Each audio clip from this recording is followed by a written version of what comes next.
Greetings and welcome to episode 21 of the Weekly Review, a weekly podcast of words about games where we sit down and talk about the games that we have been playing.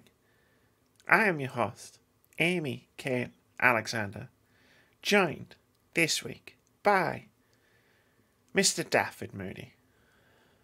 Howdy doodle-doo, ladies and gentlemen. It's Monday. You know what that means. I'm trying to enunciate your name after I was scrolling through YouTube on my phone and I saw the auto captions for last week's episode where it was like the auto captions on YouTube were like, I'm joined by Mr. Daphne Moody. That was funny when you sent me that, I won't lie. Made Sophia's day that. Daffod. It's going to say something. It's going to say something great. Yeah, right. I look forward to seeing it tomorrow on the next one. It's YouTube's a wild ride. It is a wild ride, there's no doubt about it. How are you, Daphne? I'm not bad at all.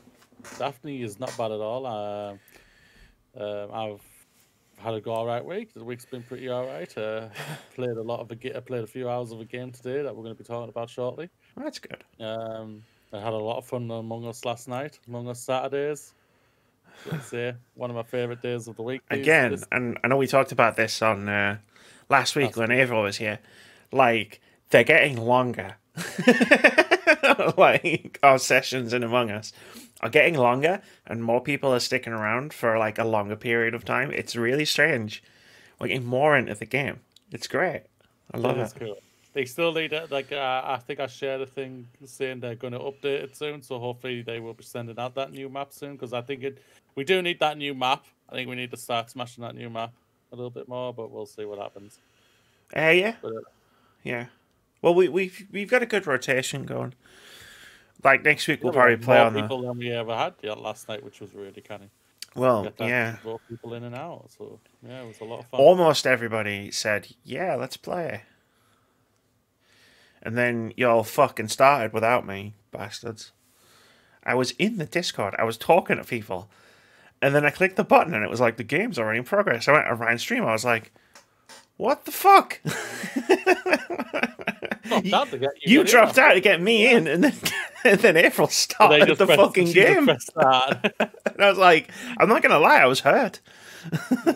I even asked her because I went straight to obviously I wasn't playing, so I went on the stream and I went, "Hey, Abel, why is there only with 9 people?" I said, "Oh, there is 9 people, isn't there? We are missing one." Oh yeah, we are. What weird. Oh, I think she said she must have got kicked. I might be wrong there, but she didn't. No, she was just trying to sort out because fucking OBS logged itself out. So I was sorting that out, and then when I'd finished sorting that out, I tried to get into the match. And it was away. It was. Yeah. He was flying away with the butterflies. Honestly, this is what happens when and it's gonna sound egotistical, and I don't care because I'm right. This is what happens when I'm not in charge. People get forgotten. Yeah, we forgot about you really fast. I know, right? Like, you hurt my feelings. Who's in there? I hurt my feelings. Like, I can just be forgotten like that. I'll just, fine, I'll fuck you all, and I'll just start my own Among Us again. I did it once, I'll do it again. Do it again, yeah. But this is what I need to talk about most this week. We need to talk about 3 games that I've played. Because, spoiler alert, I suddenly have a lot of time on my hands. Like a fucking doomsday clock on my phone. For audio listeners, Amy has been told to isolate. Amy has 9 days to go. Well, you're fine though, aren't you? So, I'm fine. I don't have any symptoms or anything. So I got pinged. I was at a bus stop. My phone went off. Well, my watch went off. Yeah. And then I looked at my phone. I was like, "Oh no!" And then I turned around. I was like, "I better go home then. I'm not going to isolate at this bus stop." Gotta call work. I literally just screenshot it, and sent it. And I was like, "Sorry. See you in a couple of weeks." You better follow someone to get him in for a couple of weeks. Yeah, just a nice reminder that this isn't over. Yeah. I'm not gonna lie. It was March last year when I isolated as well. So it's almost a That's year. funny. It's almost a year since the last time I isolated. Mm-hmm. First lockdown will start at the end of the month, so Yeah, it was the 23rd. yeah. Mhm. I'll never forget the date. Not because of any historical significance, because that was the day I was out of my isolation the first time, the 23rd of March. And then I couldn't go anywhere. Yeah. You had to isolate, and then you Walked out of my house and was like, wait, freedom. where's everybody gone? I'm sorry, but you have to isolate. We are locking down. But what that means weeks, is, man. like, these podcasts that we've been doing for the last 12 months are going to be a fascinating time capsule in a few years. Just a little bit. To just, like, listen to, like, the intros, because, you know, it's the intros where we shoot the shit and we talk about stuff like this. Or, like, the podcast where we were talking about E3 might not be a thing in 2020, like, and stuff. Like, that'll be fascinating to listen to in, like, a few years' time. Do you know what else is going to be fascinating to listen to? Games. So Bravely Default 2, we're talking about that. Maquette, we're talking about that. And then Curse of the Dead Gods, I'll be talking about that. I was thinking of getting that Curse of the Gods on Steam. Well, maybe you will in like an hour's time. Yeah, thanks to my self-isolation, I'm at 23 hours in a Bravely Default 2. Damn, maybe. I've been smashing it. You did say you were smashing it, but damn. Like the in-game clock. I'm about 6 hours in, I would say. Oh, that's cool. So ironically, the Sherlock book is nowhere in range. That's good. Because no, it's bad. Because ironically, I was so busy playing a game that I didn't write any of my notes down in the book. So I'm going to need you to sort of guide this podcast episode with questions to trigger my memory. Because everything's up here, and this is a disorganized mess. That's why I have a Sherlock notebook. Well, let's talk Bravely Default 2. Bravely Default 2, yes, a game I harped on about for you to get, and to you to, well, not that you were always going to get it, it's just you to give it a go, and you played more than I did. Yes, I have been a little bit busy when it comes to college work and everything, but wow, and you've also had a little bit more free time. I've had most of the week to myself, yes. Yeah. But damn, I'll ask the simplest question so far. How is it for you? It's great. I love it. I can't remember what day I actually started playing it. It was later on in the week when I sat down to watch. I think we got it. I think it came out because it came out it came out a week ago. Because I had it it was here in the house last week. But I don't think I actually played it for a while. But yeah, it's great. I love it. It's excellent. Like I say, I'm about 23 hours in. Some of that is grinding, job points, the whole grind, like it's just general JRPG stuff. But yeah, Bravely Default 2. It's obviously a sequel to Bravely Default on Nintendo Switch, and it is. It's what I like to think of as a throwback JRPG. So it's very much like a modernized Final Fantasy. Not the ones we played on PlayStation, like the really old Final Fantasies from like the Nintendo days, like 1, 2, 3, etc. With things like job systems instead of classes, like grinding instead of natural progression, and difficulty. I'll just say this: the actually good grinding compared to the games of the service, ladies and gentlemen. Yes. When I say, I've spent a few hours grinding, what I mean by that is I wasn't grinding because there was nothing to do. I wasn't grinding because I was stuck. It was literally just a case of... So, yeah, we'll talk about the gameplay a lot first, I think, because the story... Well, we'll get that.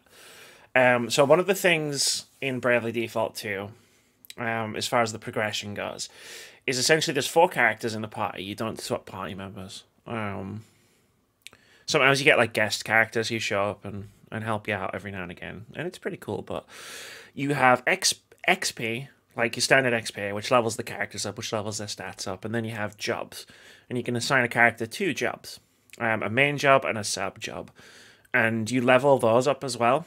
So like if you've got a character who is leveling up in White Mage, for example, which is like the healing class and all the support, a lot of support spells, and you level that job up independently of the character. So you have XP points and you have job points. Now, as you're unlocking abilities, as you're unlocking spells and moves, some of them are abilities that once you've learned, you can equip. And even if you unequip a job, you keep those abilities. So the White Mage and the Black Mage have these two abilities called Lunar Powered and Solar Powered. So they regain MP depending on... Oh man, how nerdy do I sound right now? This is great. Nerdy, yeah. This is great. So they regain MP depending on if it's day or night. Obviously, Lunar Powered, Solar Powered. So what I did was, I had my two spellcasters, and I leveled one's White Mage, one's Black Mage, and I swapped the jobs around and grinded the job points till they got to the level where they unlocked Solar Powered and Lunar Powered. So both mages have both, so they're always regaining MP. And that might seem like that's a good idea. That I'm not gonna lie. That might seem like a really, really nitty-gritty thing to focus on at the very beginning of... I should probably put the gameplay footage up of like a review of the game.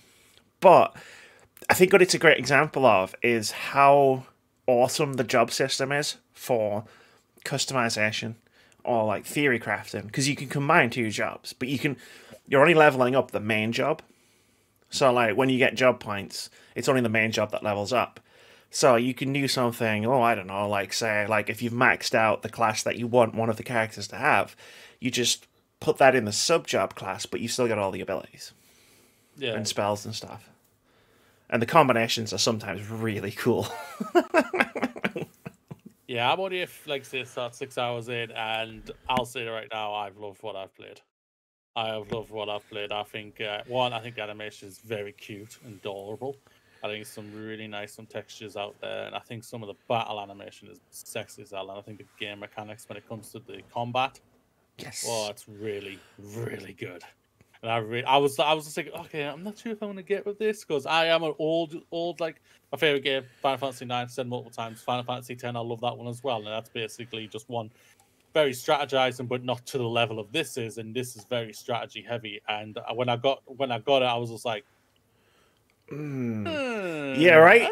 What are you doing there? That's exactly my sort of reaction to it. Once you start getting deeper into the job system and the nuances of the combat, especially when you're doing boss fights, because that's really where the combat shines. We'll talk about the combat mechanics in a bit.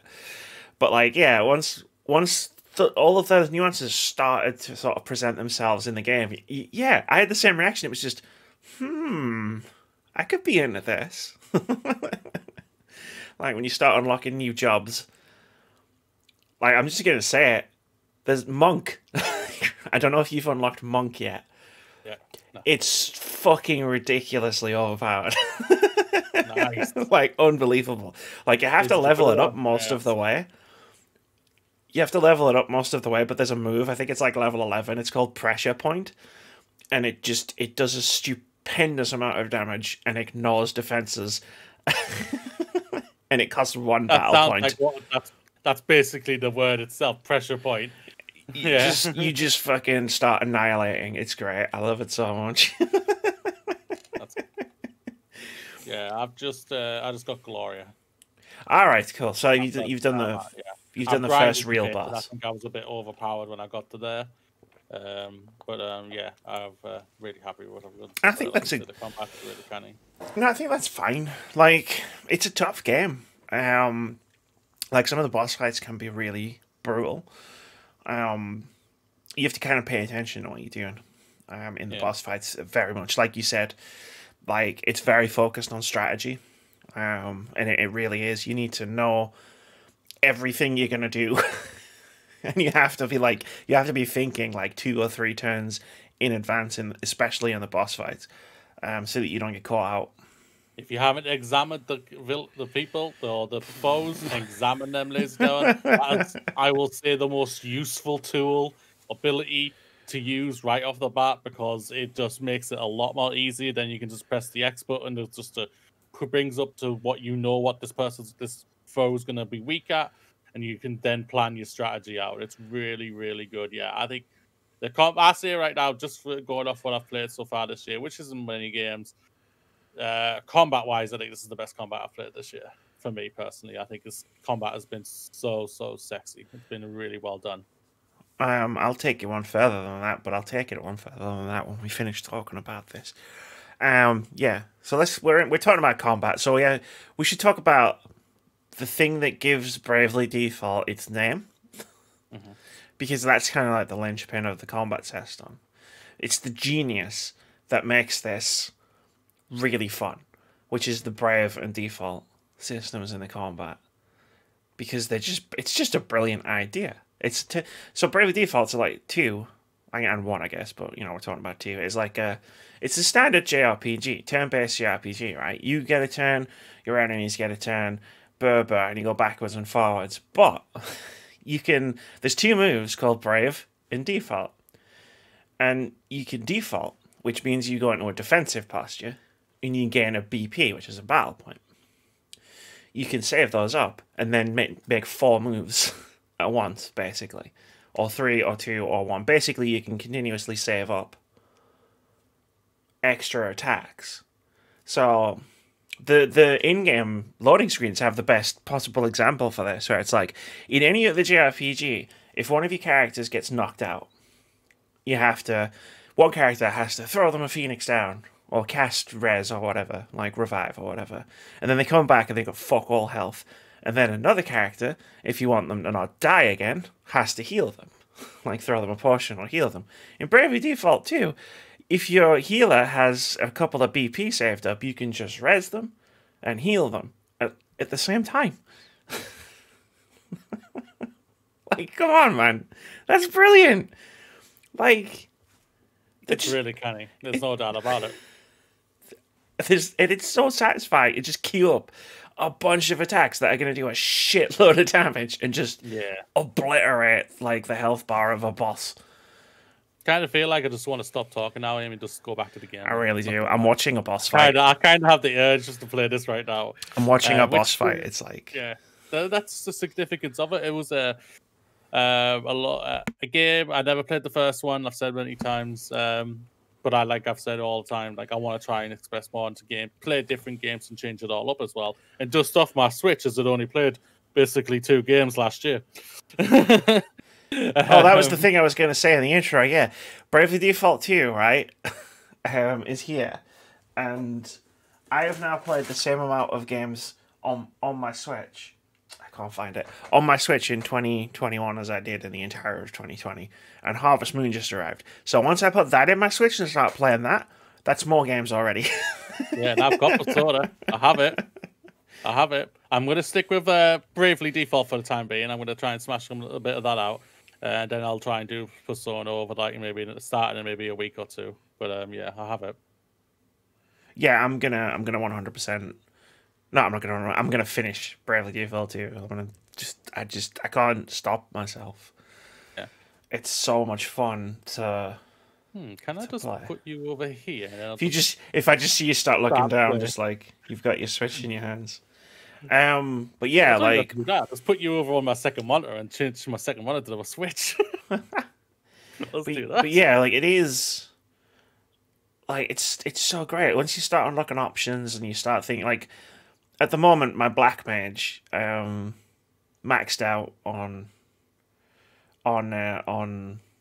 Black Mage, like on the job.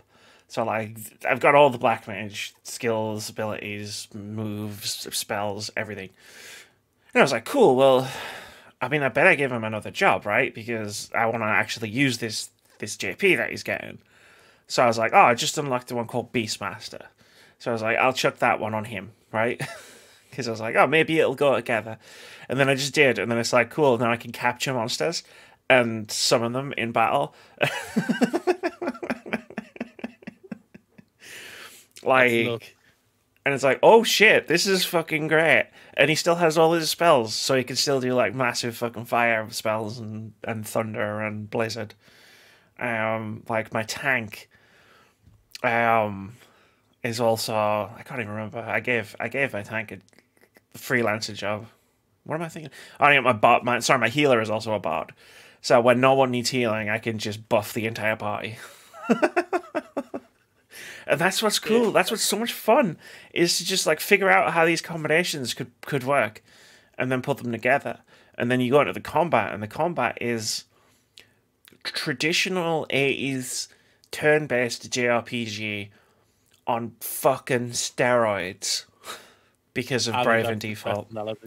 That's the best analogy. It really is. Yeah, it's like it's some weird way. It's like if you were playing a card game, say Yu-Gi-Oh or something, or like you're setting yourself up, protecting yourself, or preparing to attack and everything like that, but you're holding back just that one little bit, get to protect yourself as well, and it just does that really well. And I think that's like, say, it's like a chess match, ladies and gentlemen, and that's I think the best way I can say it for myself. It's like it's just like figuring out where to go, and when I've noticed for myself right now, it's like the weaker enemies that like to help you grind, that they're easy enough to just get into there and to get your levels up and everything. But when you get to the big guys, whoa.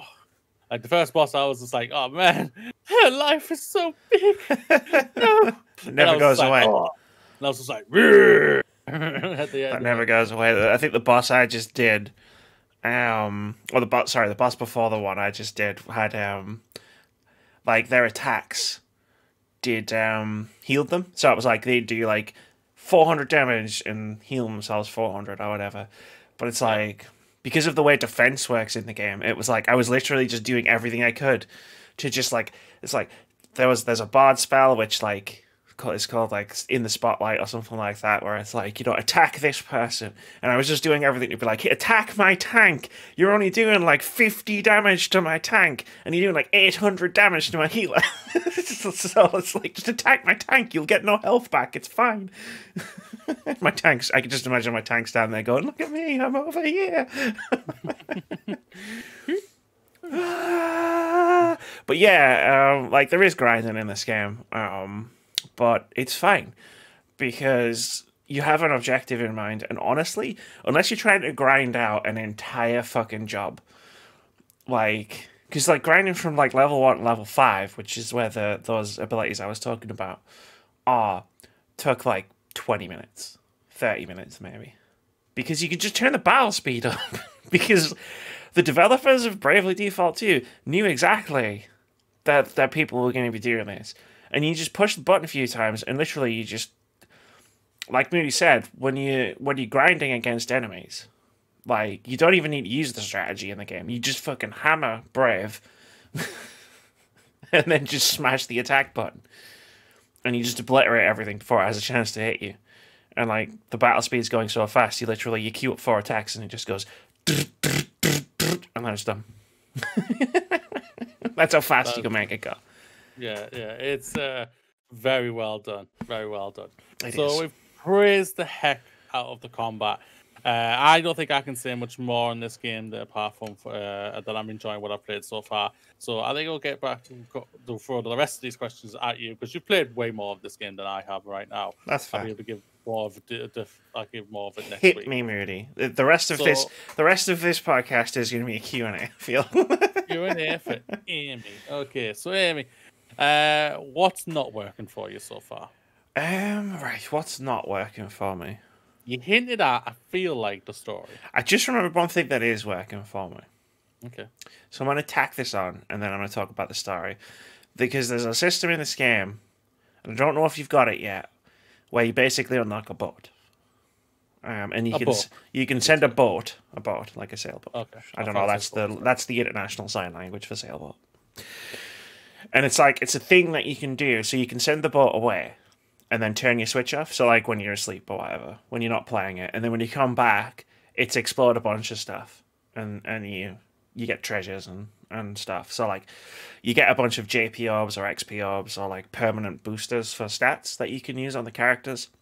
And it's great because it means my Switch is like leveling my characters up for me while I'm not even playing. It's fantastic. It's chilling while you're It's just like here's a bunch of JP, like fantastic. But yeah, so the story's not necessarily bad. It's just it's very generic.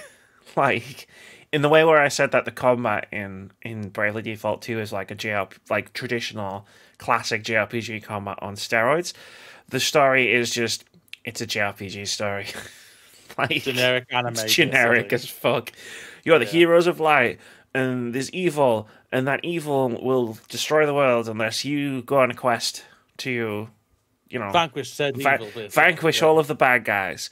And then there's even parts where the game has been like, oh, look, this person's a bad guy, but you didn't see that coming. I was like, I totally saw that coming, man. Come on. You could see the scar on their face. That tells this guy was being a dick to me for ages. Of course I knew he was going to be a bad guy. And then there's another part where there's another character where it's like, oh, this character's actually really nice, but you didn't see that coming. And I was like, of course I fucking saw that. Again, like, these are tropes and storytelling tools that have been employed by JRPGs for 35 years. Like, at this point. And as we discussed, I can't remember whether it was on the podcast on Friday or if it was on the review last week, but I had a PlayStation 1 and all I played on it was JRPGs. Like 80% of what I played Grandia, Alundra, a bunch of Final Fantasies, fucking ones I can't even remember the name of, but I'm picturing them right now. So like, yeah, I'm well versed in this stuff. So it's just like the characters are fun enough. I'm not so sold on the voice acting. Yeah, I agree with you there. The voice acting is very questionable sometimes. But everyone has a different accent, which I approve of. It's very strange. Like the Scottish mage. The Scottish mage. To be fair, he's fun. Like, at least he's fun. Like the there's nothing wrong with the characters, and I love the characters. But the story is very much just like you could probably, if I told you to imagine a JRPG story, like just an average JRPG story, you'd probably imagine like a bunch of this game. Probably. Which is what it is. Yeah. I'm not here for the story. As we just spent like 15 minutes talking about whatever. Like, I'm here for the fucking This is basically combat. kind of like screaming out like Kingdoms of Reckoning for me. Kingdoms of Reckoning, I thought had an amazing combat. But the story sucked. I don't remember anything about that game apart from the combat was amazing. Like, I couldn't name a single character in that game. Yeah, true. Yeah, a lot of them were very generic. I can tell you that. But no, yeah, it does seem like it's the same as that type of thing. But what saves it is the combat. Like I said, the combat. I think if the combat was just normal JRPG, just like it's just a little bit basic. They changed maybe a couple of things up, but because it's so strategy driven, it gives you so many options, so many reasons to do a grind, to actually get to be able to balance up and do many different combinations. It just makes you just go, I want to see what does a black mage and a vanguard do. Oh, I don't know what, but I want to see that. Jesus.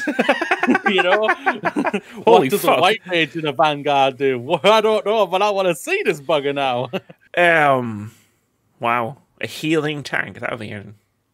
That would be interesting. I can see him. He's going like, still got a while off. I could grind that out tonight, I think.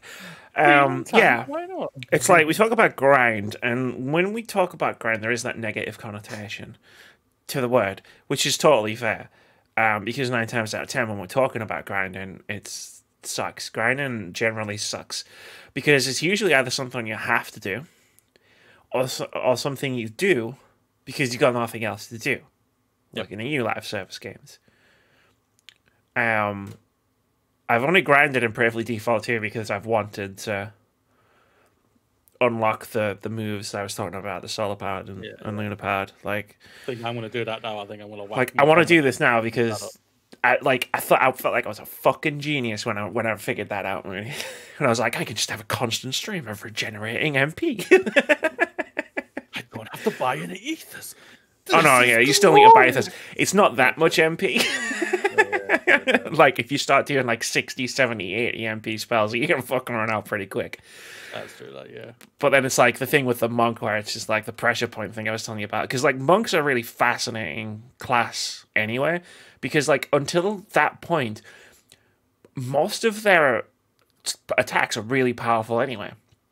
But they don't cost MP up. They cost health. So like you have to hurt yourself to attack to pull off really powerful attacks. But then you get pressure point, which just costs an extra BP. So I just brave once, and then just do like 1,600 fucking damage in one attack. Enemy was defaulting, doesn't matter, goes through that. Oh, enemy's not weak to the weapon my monk's using. My monk's using his fists, so it doesn't matter. Surprise, motherfucker!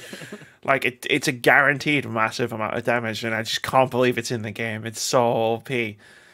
Like, you just start throwing fucking damage boosts on him, and, oh, mate. But imagine I think we're done here. Let's get off and now. A monk, so bye, everybody. A monk white mage who can heal himself.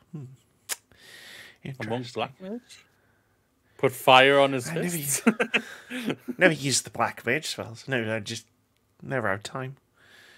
That's true, like, yeah. To be fair, there's 20 plus jobs, and I've unlocked like 10. So. Oh wow! I've still got a ton to find. I know there's like a couple of optional ones as well. Like there's optional bosses and stuff. Like there's rare enemies in the map who are fucking no joke. Like I tried to fight one and it was like nope. Coming back later. Not today. Not today. Yeah, I was like, oh, this enemy, oh, it's a rare enemy, and the game explained. And I was like, all right, cool, I'll fight this rare enemy, because imagine it's worth a lot of JP, right? And then it charmed 3/4 of my party, and I was like, oh, this is going to end well. As my party started beating itself up. Yeah, I like that the game told me, sometimes you might fight an enemy that is too powerful at this moment in time. So I went, I'm being a little bit cocky, I won't lie to me. I went, I'm okay. Then I literally turned the other two around and legged it. Yeah, yeah. The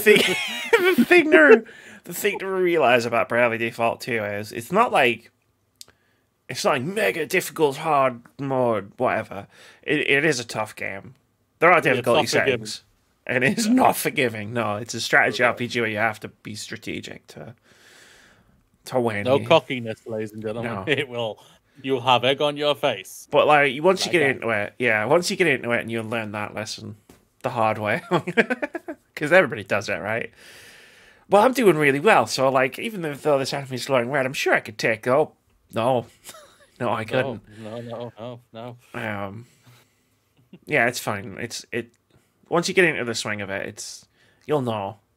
You just know instinctively. Yeah. I agree. Do you have any other questions? Because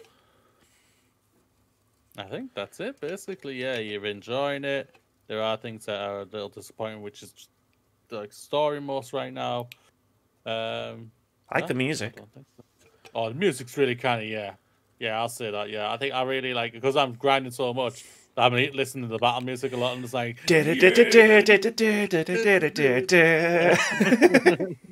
I'm just like, I can see you took something a little bit of Final Fantasy. Yeah, I know. I've got the you say battle music, and I can hear it. Yeah. Like I just owned it. So yeah. Yeah, the music's really kind of. I like the art style. I think the art style is really it's so good. Yeah. It's like when you go into a city and because you can find your side quests because it's JRPGs, of course, it has side quests. Some of them are really annoying side quests where you basically have to go backwards and forwards a bunch.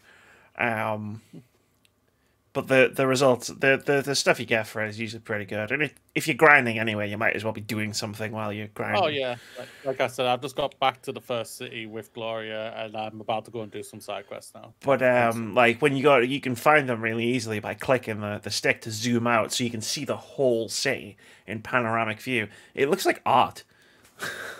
Like it just looks like art when you can do that. It's unbelievable. Like it's great. Yeah, can't fault them. Very well done, Square Enix, for Bravely Default. It's great. So far. I believe it might be my game of the year so far. Too early for me to say that, but I think I'm leaning to it. I'm like 13 games deep into 2020. But wait! I won't lie. That's ahead of Persona. At the moment, yeah. I mean, again, Wow. though, like once I finish this, I'll be finishing Persona 5 Strikers. We'll see what happens. All Persona 5 needs is to just have a good story for you, and I think it's got it for you. Because you like the combat. It does have a good story. But the combat, I don't know, like it's apples and oranges. Is it? Like it's a strategy turn-based JRPG versus a Musu action RPG game. So it's like it's apples and oranges. I think I'm enjoying this combat more, but I've always enjoyed turn-based games more than real-time games. So yeah, even though like, I play more, yeah. Maybe there's a video in that somewhere. Should we move on to Maquette? light up. Cool. So Maquette is a really interesting first-person puzzle game. Actually, I was going to do a thing. Isn't it? Sorry? It's an Annapurna game, I believe, yeah? It is an Annapurna published game. And I need the soundtrack on Spotify. Annapurna, if you're watching this, as unlikely as that is, I need the soundtrack on Spotify. The first thing I did after I finished the game was look for the soundtrack, and I couldn't find it.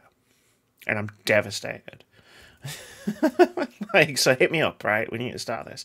So the meaning of the word maquette actually kind of is a good sort of entryway into explaining what the game is. I looked it up on the Chrome book. So a maquette is basically a small sculptor's model. So if like a sculptor is making, I don't know, let's say a model of a park. Like they'd make a small model. It's called a maquette. And in maquette, you're basically, it's like worlds within worlds, right?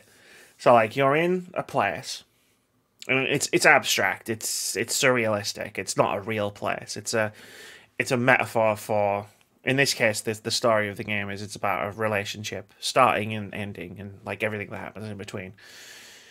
And as you go to different places, like to different parts of the game, like you're learning different, like you're rehearing different parts of what happened in the relationship, like different moments in the relationship. Yeah. So you go to this place, and generally speaking, and the game does branch out from this eventually, but this is sort of like the first half to 2/3 of the game, and it always uses this sort of concept. So you go to a place, generally speaking, it's like there's the central bit, and then there's 4 bits that go off from it, and you've got to get into each of those 4 bits, like one after the other, after the other, after the other. In the middle of this place is a smaller model of the place that you're in, and outside the walls of where you're standing is like a larger version of the place that you're in. So it's like worlds within worlds. So like one of the first puzzles you have to solve is you walk into the place, there's a giant red cube. It's fucking huge. You can't move it, you can't do anything with it. It's just there.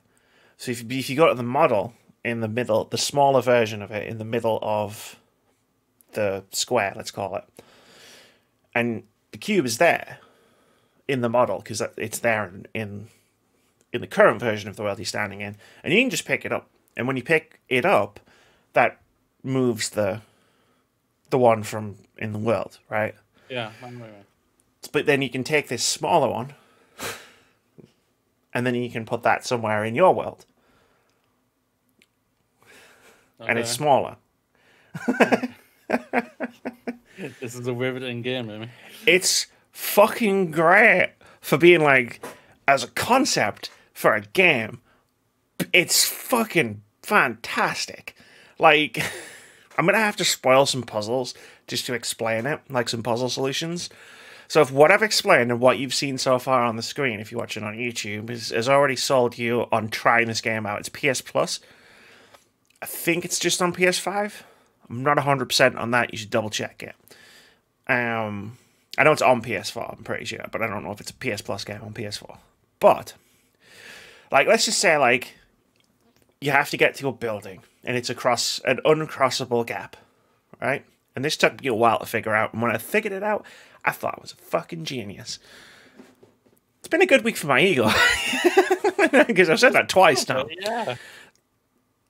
So, to get into this room, I had to use a key, which I'm not going to talk about how I got that. I unlocked the door, and I walked in, I was like, I have to get over there, and I can't jump it. And I don't see anything around. And I looked around for it, just like thinking, oh, maybe there's like something I can use to like jump and like platform up to it. And then, as I was walking out, the key was still in the lock. I was like, that's weird. Because normally the keys disappear. Mm-hmm. So I picked it up and I was like, I've still got this key. And then I was looking at the key and I was like, this is a really weirdly shaped key. Hang on a minute. And then I walked over to the middle model and I just dropped the key into the gap and it was a bridge. And then I walked off to where like the gap was, where I just dropped this key on this small model and then there it was, and it's a bridge. Like, and you can do that in reverse. I won't lie, because I can't see it. It's very hard. It's very hard to describe. You do it in reverse as well, so you can get out of where you are into like a larger version of the world. Which, by the way, and I'm going to say this, and I want no fucking jokes, you move a bit slowly when you're in the larger version of the world because everything's much bigger. You're like, because, yeah, it takes longer to move because it's further away, technically. So, like, you'll walk through a house, and there's, like, a small doll's house. So then you go, oh, maybe there's something in there. So you walk outside of the boundaries of the level, like there's lifts, into a larger version of the world, platform your way up, and then you can get in that house because it's the right size. And oh, there's something in there that you can use. Yeah. Yeah, it's all about liminal spaces. It's fucking fascinating as a game concept. And there are some really, really clever puzzles in it.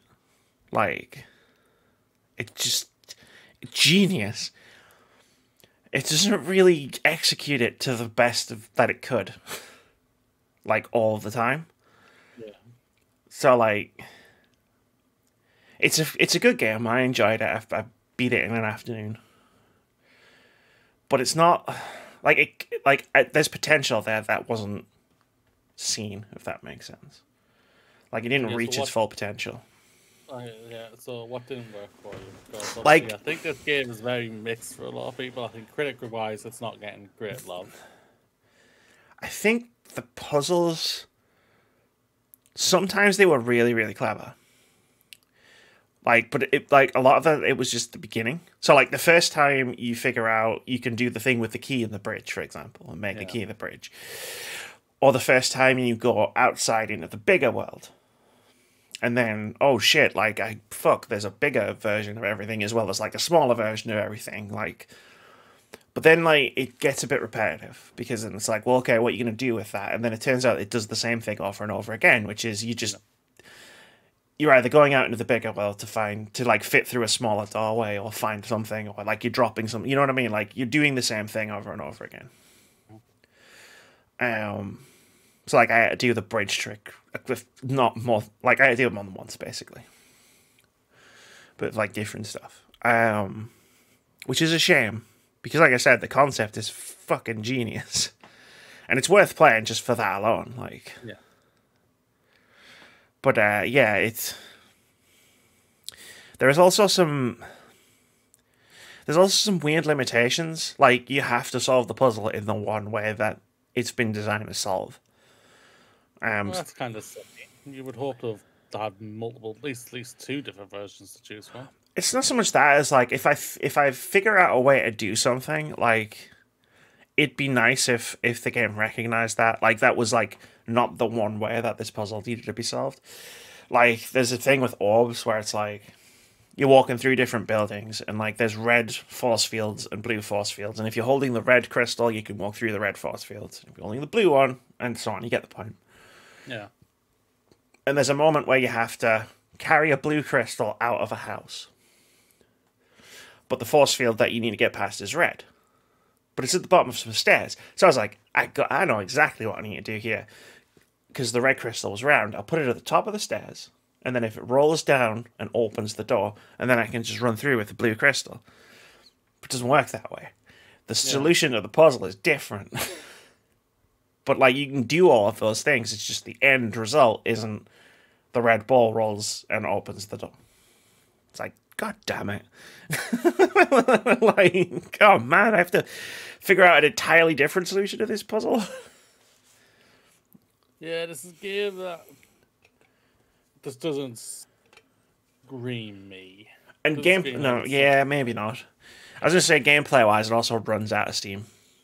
Like, oh, that sucks. Towards the end, it's like there's an entire chapter which is basically you just walk, which is fine. You know, I've got no problem with a walking game. Yeah. But when it's like you've got like this genius concept for a puzzle game, and it's like you've got an entire chapter which is just walking through a fucking canyon. It's like, you really could have done something here. Like, should have really done something there, really. Yeah. Like, it's a game that sounds like it falls flat on its face, personally. But like I said, it doesn't, but it also doesn't, like, yeah, it could have been better. Like, the opening is strong, the first level is strong, the last part is pretty strong, because it takes the concept of what you're doing and everything I've explained and just fucking turns it up to 11, where it's like everything is the gazebo. Basically, there's like a gazebo at the middle of the model, and like you can go inside the gazebo thing. I'm calling it a gazebo. Yeah. It's not a gazebo, but whatever. You go inside it, and there's a smaller version of it in there, which you can pick up. And when you pick it up, you're picking up the thing you're standing in. And you can move it around. And it's really, really cool and really trippy. And it makes for some memorable puzzles. But like, there's like a big section in the middle. They just could have done more with it. Like, you go through like a memory of a fair at one point. But everything in this fair, like all of the facsimiles of like the stands and whatnot, it's all just static. You can't do anything with it. You can't even interact with, like, anything. Which is fair enough. Not every game needs to have mini games, but, like, you could have given me something. That's true, yeah. Could have, yeah. Like, you go through and it's like there's a wall. And then to get past the wall, you just walk back to the model and there's a lever behind the wall that you can't reach. But because it's on the thing, you just flick the tiny lever and it drops the wall. That's the entire solution to that part of the game. It's like, you could have done more with that. It's a very clever game. Well, it's their first game, so hopefully this is done well enough, and they can move on to their next game. You've got to think they'll already be having at least some thoughts and concepts on that, so probably after a little bit of a break, maybe like take a 2-week break now, because the game's maybe out just take a little bit of a break, yeah. Take a 2-week break or something like that. Like, again, take as long as you want, let's say. Yeah, absolutely. Like, I can't stress enough that this is the creativity and just like the genius behind the idea of this game. Like, whoever developed this, because I don't have a pen out, published it. I can't remember who developed it, but whoever developed this game, I'm just looking it up now. Graceful Decay.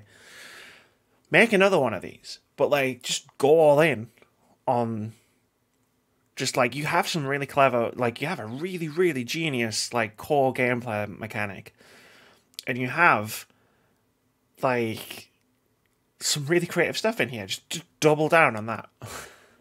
Like, because I want to play more of the parts of this game that had me being like, fuck, this is so clever. MC Escher, that's what I've been trying to remember. You know, like the paintings with the staircases that go nowhere. Yeah. It's kind of like that. there's one other thing as well. The story's pretty cool. It's like your general sort of relationshipy stuff. Couple meet. It's very cute. They have a nice relationship. The relationship breaks down. Spoilers, I guess, but it literally tells you that at the beginning. It literally tells you at the beginning, like, this is a story of a relationship that didn't make it. But the two performances, because you get the voiceover from the two characters, the two performances are really good and sell it really well. And one of them It's Troy Baker. Is not Troy Baker, no. Nolan North. It's not Nolan North. It's the guy who played Lincoln Lee in Fringe. Seth Gable. Seth Gable is great. You should watch Fringe. It's amazing. Seth Gable, fantastic. Bryce Dallas Howard is the other person. Fantastic. Like, they do such a good job of selling it, where it's just like, again, like, and I'm using the same phrases over and over again.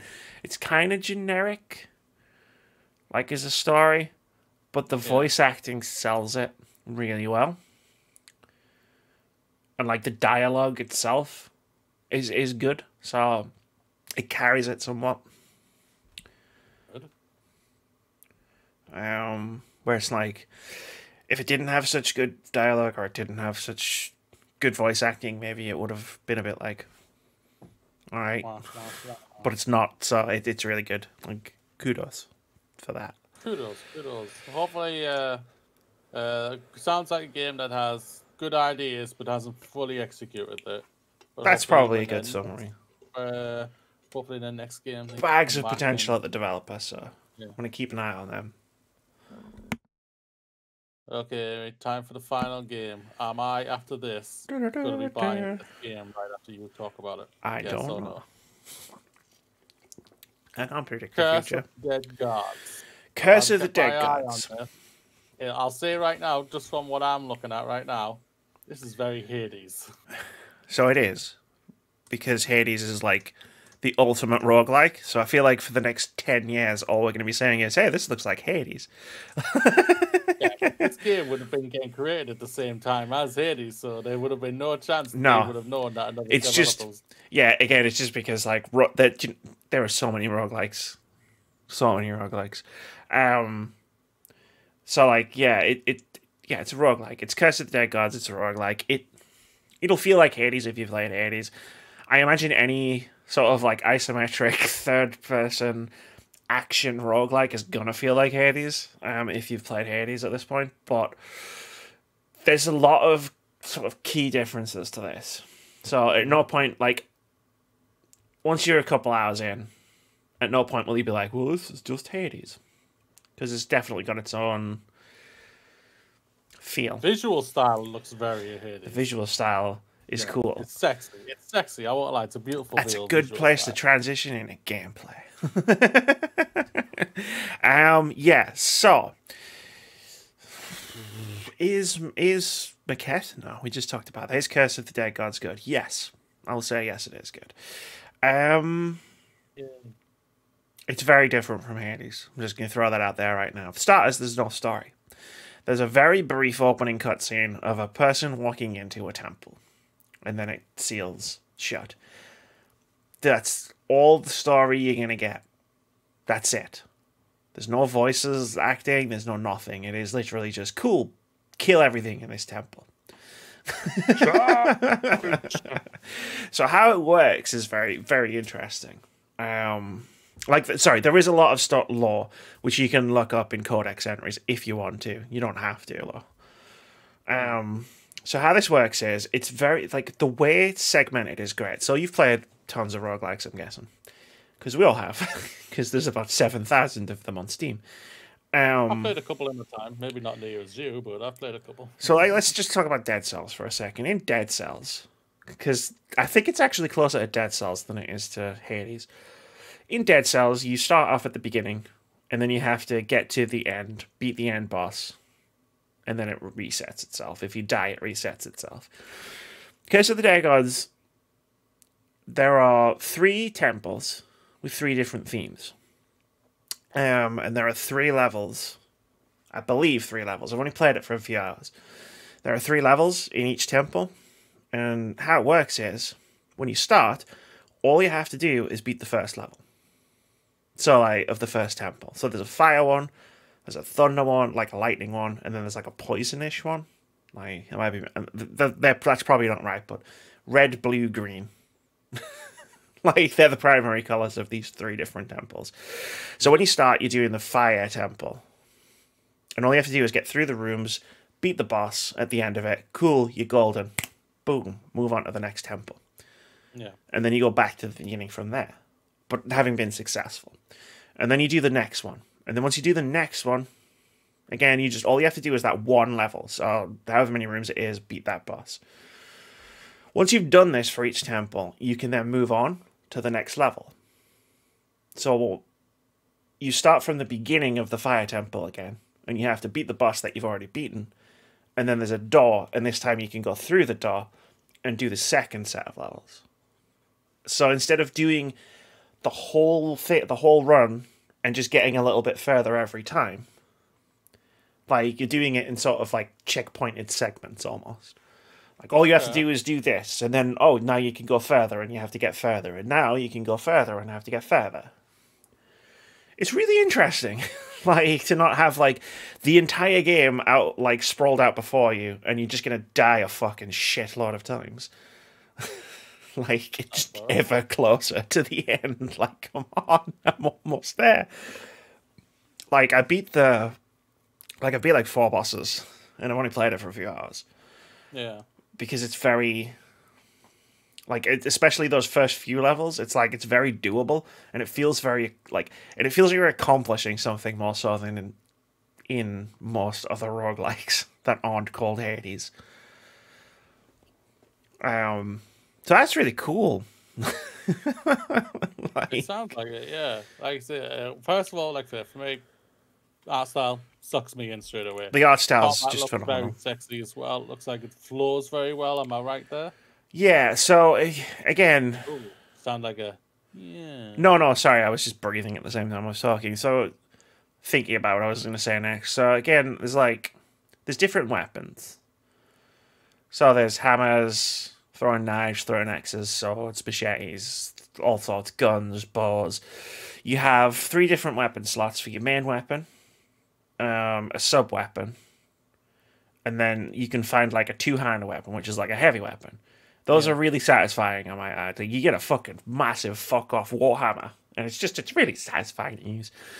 And you dodge and you can parry, like, you know, in any good difficult game where it's like, oh, if you time it just right, ching, you'll parry an attack. I don't recommend it. It's if you're not very good at timing based stuff, it's really difficult. I just dodge everything.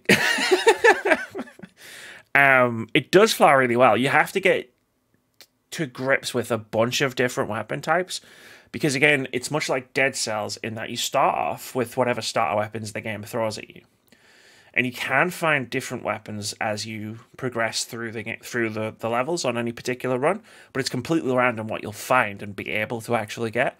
So you have to be able to sort of get to grips with a bunch of different weapons. For example, it was only like quite late on that I found throwing knives, which are a main weapon, and realized this shit's the fucking best. I fucking love these things. Yeah, you can stand at a distance and throw knives at things. Brilliant! Sign me up. But yeah, it's like there's different weapons like have obviously different move sets and different combos, and like you can combo from like main weapons into sub weapons, like to do some really interesting things. For example, if you have like a knife as a sub weapon. So like if you were, I had this paired up with a hammer, and if you attack 3 times pressing square with the hammer, 1, 2, 3, the third move is kind of like a finisher. Bang, does more damage, and it sort of knocks an enemy away, like slightly away from you. If I interrupted that combo and I did 2 hits of square, and then used the sub weapon, the knife, I'd swing the knife and jump backwards. And sometimes that can really be a fucking lifesaver. If used correctly. Sounds like it. the stamina as well, just while we're talking about the combat, works quite differently from most other games. So it has a stamina bar. I don't know if you're looking at footage of the game, I'm looking at what it's on Steam. That's all. but you might see underneath the character there are dots underneath the character, and that's your stamina. So if you do a full attack, blah, blah, blah, blah, blah, blah, blah, that's usually 1 dot of stamina. And once you run out, you can't attack, you can't dodge. You've opened yourself up to a world of pain. The heavy weapons do a lot more damage. They're bigger and slower, and each individual swing takes off a dot. So using them does more damage, but you use a lot more stamina doing it. You can regain your stamina by doing a perfect dodge, by parrying, by killing enemies, and then sometimes you'll find like upgrades. Because again, you get like temporary upgrades as you're going through. Like, can sometimes be like, regain your stamina when this happens, etc. Cool. Sounds very good. I won't lie. What's not working? It's not working.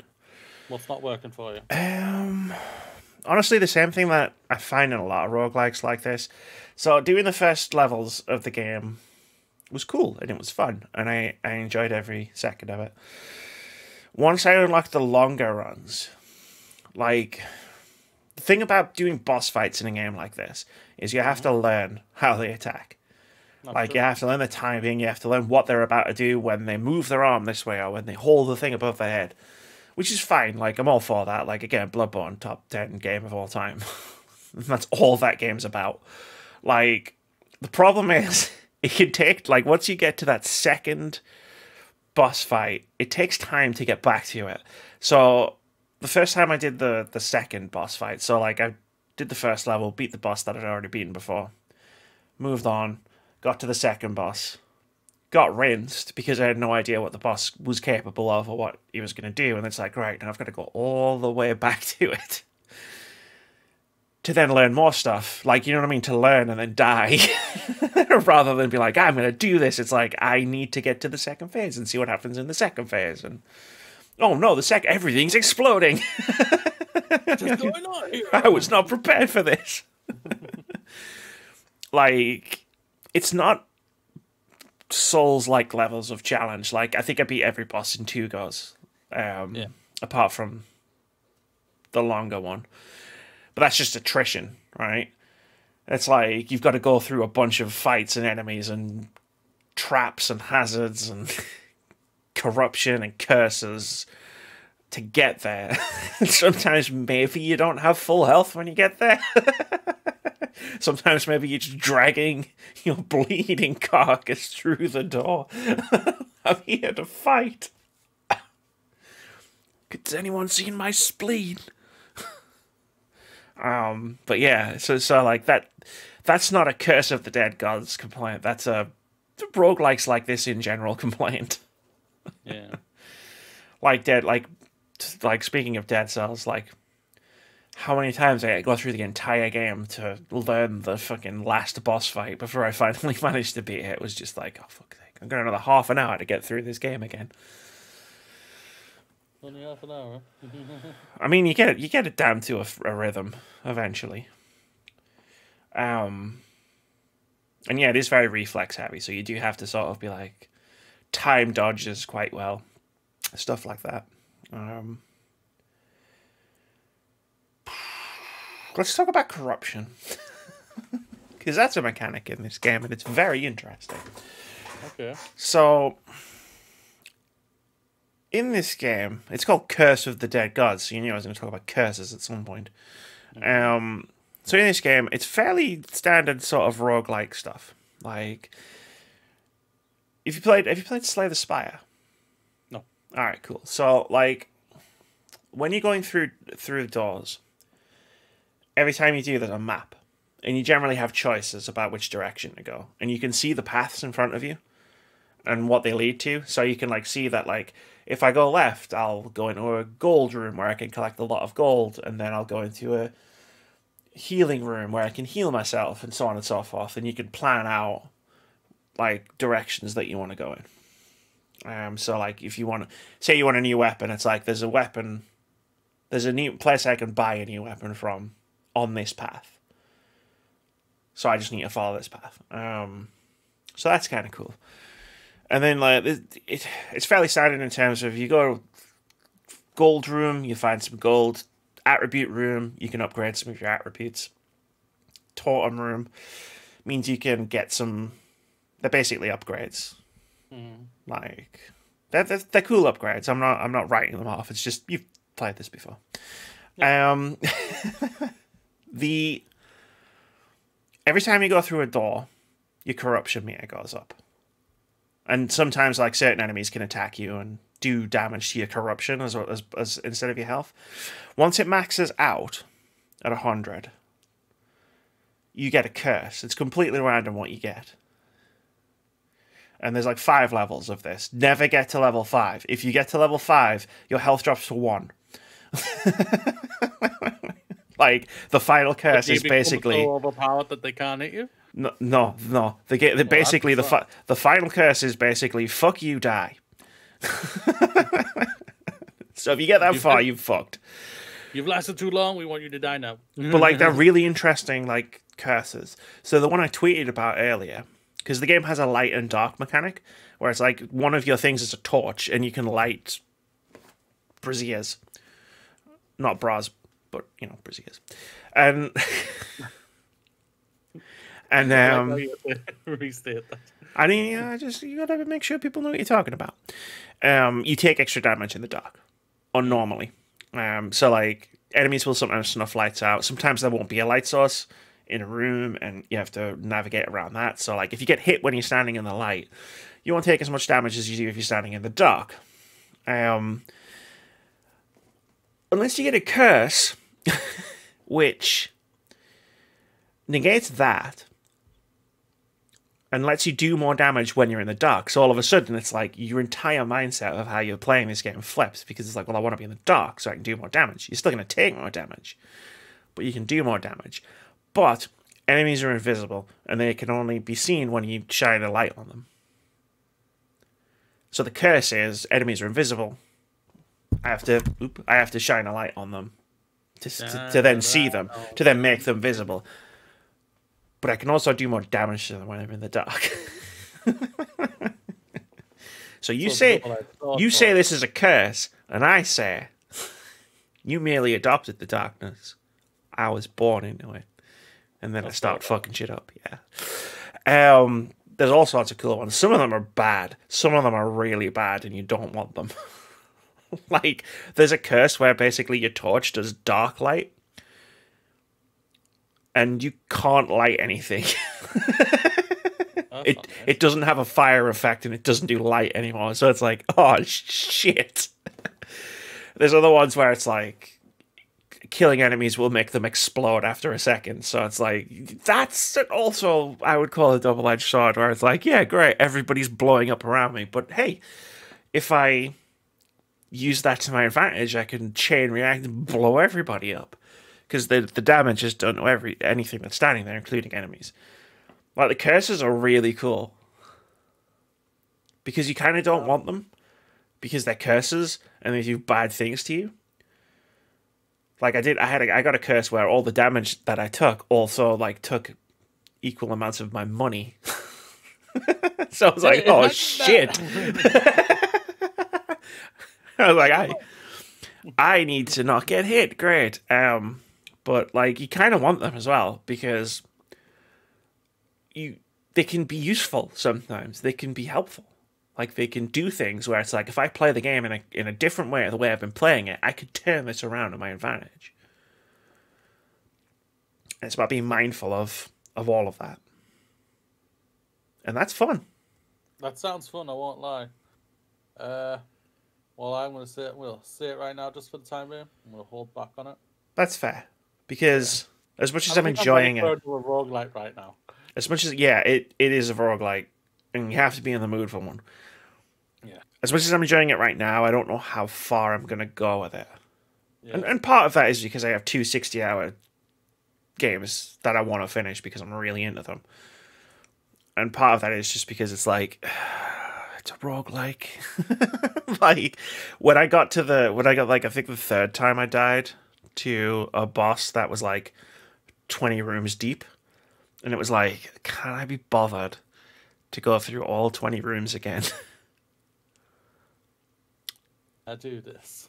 Like, you get currencies and unlock stuff to unlock permanent upgrades. So you can unlock weapons like you did in Dead Cells. So you unlock a weapon and it adds it to the pool of weapons that you can find as you're going through the game. Yeah. You use a different currency to unlock essentially buffs. I can't remember what they're called. That'll do things like give you 1,000 gold when you start a run. So, you know, you start off with some money so you can buy things. You can buy things without money, but you do it with blood, and that raises your corruption. So that's tightrope. Like, it's cool because if you see something you really want and you don't have gold, you can still buy it, but it might screw you in the long run. And I think my issue with this is, I mean, it's fine, but also I don't feel like I'm getting all that much more powerful. And I feel like the progression is very heavily swings towards like getting better at the game as opposed to getting more quote unquote powerful at the game. Mm-hmm. And it really doesn't feel like I'm unlocking very much very quickly. That's fine. Like at the moment I'm trying to save up to unlock better starting weapons. You know, staple of Dead Cells. And it's just taking ages to do it. It's just like, oh man, I need so many skulls. They're taking too long. Because, like, it's pretty, like, the thing is, like, a big part of it is unlocking new weapons that you find in a run, but there aren't that many rooms between you and a boss. It's pretty rare that you'll find new weapons. Like, maybe once, twice in a run. It's like, I've unlocked, like, 5, 6, 7, 8, I can't remember, like, weapons to add into the pool, and I feel like I've seen one of them, and I didn't buy it because I had a better weapon on me. Yeah, but it seems like the randomizer's a bit crap. It's not so much crap. It's just, I don't know. It's just I don't know that the progression happens as fast as I want it to happen. Yeah. Considering I've beaten 4 bosses in the game, like, you know what I mean. I'm not. Sure. It's not like I'm stuck in the first biome or whatever. It's like I have made fairly significant progress, all things considered, because I already played it this morning for a few hours. And I don't know, I feel like I'm going too slowly, and I feel like that's what's going to eventually drive me away from the game. But right now, I'm still having fun. Yeah. And I still want to play it. That's what we want to hear, like, I still have that itch. You know, the roguelike itch, where it's just like, I can do this. I can do this. I can have patience. Well, I mean, I've never had patience before, but... That's true. That's true.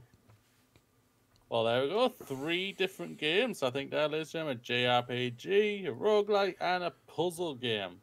I think it's fair to say, just to let us know which one, if you've tried any of them. Are you enjoying any of them? Do you agree with what we've said? Do you disagree with what we said? Amy did most of the speaking, I won't lie. She does play a lot more games than I do. But she does have a lot of free time right now. I like trying new games. It's fun. Yeah. Like, I tried it because I've got a couple of games saved on my Steam, and I'm just like, Football Manager. No, right, that's fine. Or even Stronghold. Remember Bloodborne? Remember Christmas? I do it too. Yeah. But no one plays as many games as me. But what you gotta remember is the thing is, sorry, go on. This isn't like a review show. I know it's called the Weekly Review. Yeah, I know that. But like, it's not like I'm finishing all of these games. Maquette was like 2.5, 3 hours of my time.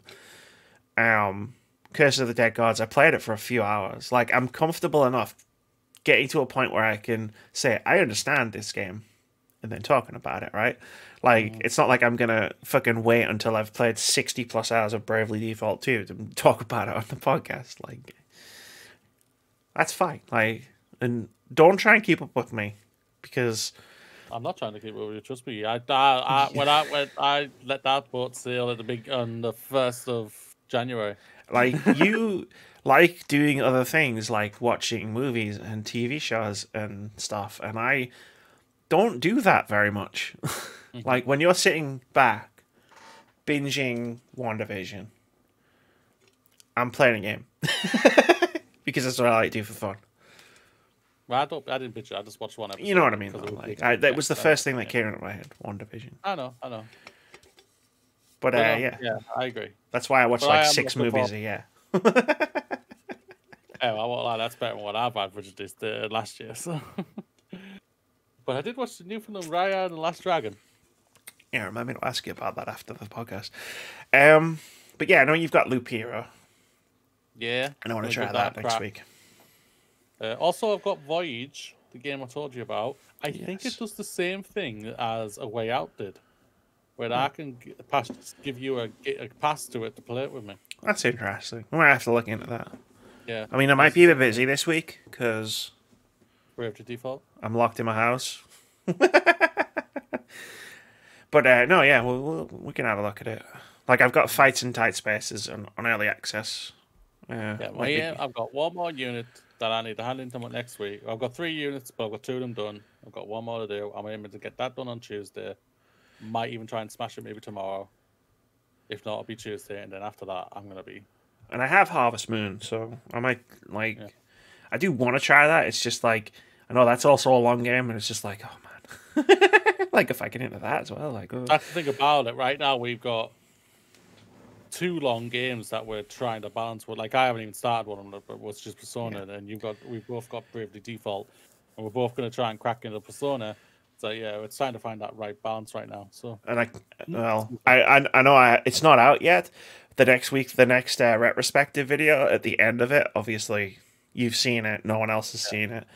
Obviously, I more or less said what game I'm playing next for that. And that's not exactly a short game. Yeah, it's not a long game, but it'll take a while. It'll take like a few hours. But yeah, there'll be games. We'll get games to talk about next week. Undoubtedly. We have games every week. But that's going to do it for this week. It's been a longer episode. We dive deep into a couple of games. Yeah. So I may have fallen asleep in the middle one. Maquette was fine. It's like I say, it's very difficult to describe. I was struggling for questions, man. It's very difficult to describe a liminal Maquette like model based game. Like, yeah, it's again genius concept, not as well executed as it could have been, but still it has its moments. And it's fucking if you got PS Plus, it's free, so just fucking try it.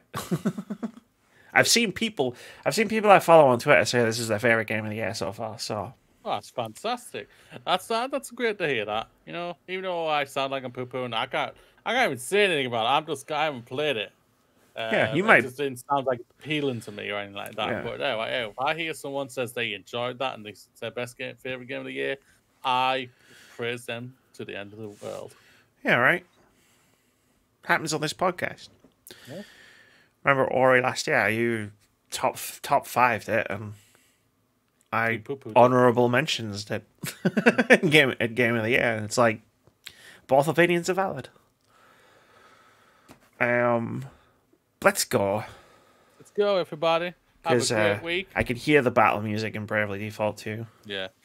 Kind of feel like I think after we talked about Bravely Default, it's like, okay, do we have to talk about these other 2 games? Yeah, sorry. I made the video footage and everything. It's fine. It was like, no. Sorry. It's fine though. We can go now. We don't have to do this again until Thursday night. Bye, everybody.